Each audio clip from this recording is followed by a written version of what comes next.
हे प्रभु बोल अब तू सुन रहा है दास तेरा। हे प्रभु बोल अब तू सुन रहा है दास तेरा। बुलाहट ईश्वर का दिया हुआ महान वरदान है। ईश्वर बुलाते हैं और हम सभी मनुष्य उत्तर देते हैं। ईश्वर हमसे शांत स्वभाव से बातें करता है एवं दर्शन देकर उन्हें रूपांतरित करता है तथा नया जीवन प्रदान करता है। जब बच्चे क्लास में अच्छा प्रदर्शन करते हैं तो शिक्षक शिक्षिकाएं और बड़े जन उन्हें शाबाशी देते हैं। अच्छा खिलाड़ी खेलता है या बच्चे सुंदर नाच नाटिका करते हैं, गाना बजाना, सुंदर लिखावट, सुंदर बोलने की कला को देख सुनकर उनकी तारीफ सब करते ही हैं। परंतु हम शायद इधर ध्यान दे नहीं पाते कि इस सफलता के पीछे बहुत से लोगों का हाथ है और कितनों ने कड़ी मेहनत, धैर्य, कष्ट, परेशानियों ने हमें इस मुकाम तक पहुंचाया है। वे भी प्रशंसा के पात्र हैं, क्योंकि ऐसे व्यक्तियों ने हमारे जीवन में अमिट छाप छोड़ दिए हैं जिसकी प्रशंसा करते हम कभी नहीं थकते हैं, क्योंकि विशेष परिस्थितियों में उन्होंने हमारा दिशा निर्देशन किया, हमें नई राह दिखलाई, अपने सद्गुणों के द्वारा हमारा साथ दिया। ठीक इसी तरह आज के सुसमाचार में संत यूहन्ना भी दिखलाए जाते हैं, जो यीशु को क्रिस्त के रूप में पहचानते हैं और महान होने के बावजूद वे उन्हें अपने शिष्यों को भी उनके बारे में बतलाते हैं, जो शायद उन्हें छोड़कर यीशु के शिष्य भी बन सकते हैं। इस तरह उनके बारे में बतलाकर वे अपने शिष्यों को भी एक नई दिशा दिखलाते हैं। साथ ही अंद्रियास भी अपने भाई को यीशु के पास ले आते हैं, यह कहकर कि हमने ईश्वर के मेमने को पाया है। यह हम यूहन्ना के सुसमाचार अध्याय 1 पद संख्या 38 से 40 में हम लोग पाते हैं।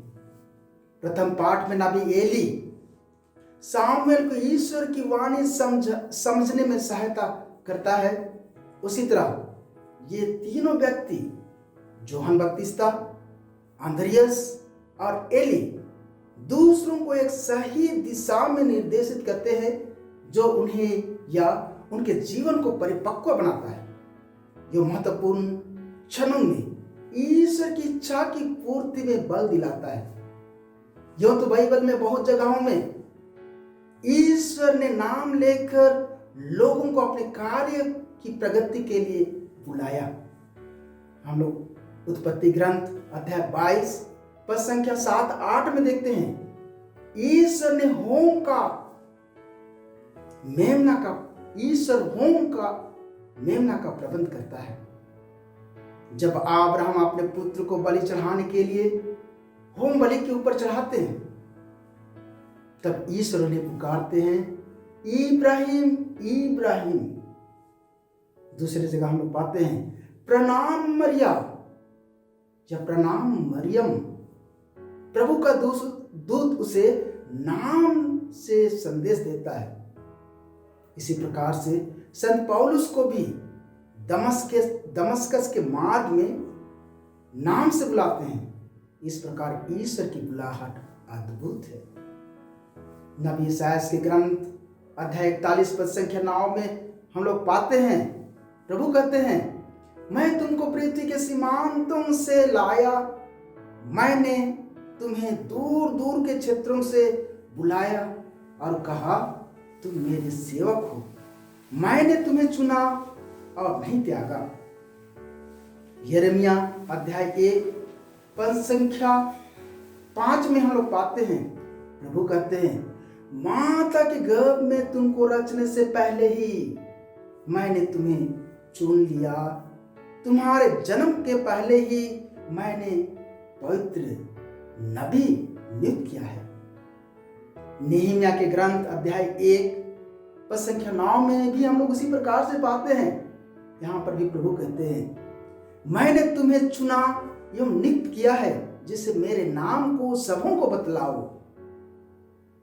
यूहन्ना अध्याय 15 पद संख्या 16 में हम लोग पाते हैं, प्रभु कहते हैं, मैंने तुम्हें चुना एवं नियुक्त किया है जिससे तुम फल उत्पन्न करो, तुम्हारा फल बना रहे, तुम मेरा नाम लेकर जो कुछ मांगो या मांगोगे मैं वही प्रदान करूंगा।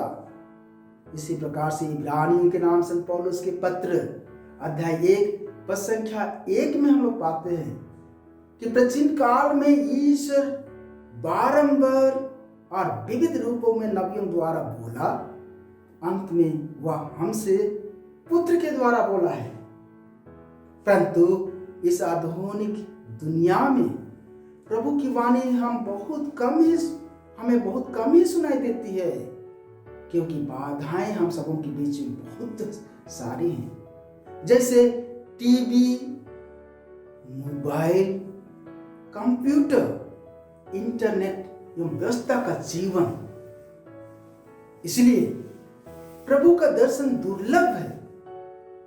कारण हो भी सकता है लापरवाही, उदंता या घमंड या कमजोरी। कल कल बहते शीतल झरने की धारा तो सदैव बहती ही रहती है, चाहे कोई प्यासा आकर उसमें से अपनी प्यास बुझाए या ना बुझाए। इसलिए हमारे जीवन में भी एली, यूहन्ना बपतिस्ता एवं अंद्रियास के समान ऐसे व्यक्तियों को चुने जो हमें वाणी सुनने के लिए मदद करें। आध्यात्मिक हो या भौतिक हो, मानसिक हो या हम लोग संसारिक बोले, रिश्तेदारी मजबूत बनने के लिए हमें विभिन्न लोगों द्वारा निमंत्रित करते हैं। दूसरों का अगुआ बनने का निमंत्रण भी देते हैं ताकि दूसरे भी सच्चाई की ओर कदम बढ़ा सके। आज ये अगुवे माता पिताजी, भाई बहन, गुरु, शिक्षक शिक्षिकाएं, पुरोहित, सलाहकार, धर्म समाजी, मित्र, शुभचिंतक या बड़े बुजुर्ग जन भी हो सकते हैं, जो नम्रता से हमें सुमार्ग पर चलाते या चलने के लिए मदद करते हैं। जैसे एली को यहाँ बड़े बुजुर्ग, उदार, निस्वार्थ, समझदार, समन्वय निर्देशक के रूप में पाते हैं। अंद्रियास या यूहन्ना बपतिस्ता का तो अपना ही महत्व है। लूकास के सुसमाचार अध्याय 8 पद संख्या 6 में हम पाते हैं, कोई भी दीप को जलाकर पलंग के नीचे नहीं रखता। उसी तरह यूहन्ना सुसमाचार के अध्याय 6 पद संख्या 68 में हम पाते हैं, संत पेतरुस कहते हैं, प्रभु हम कहां जाएं?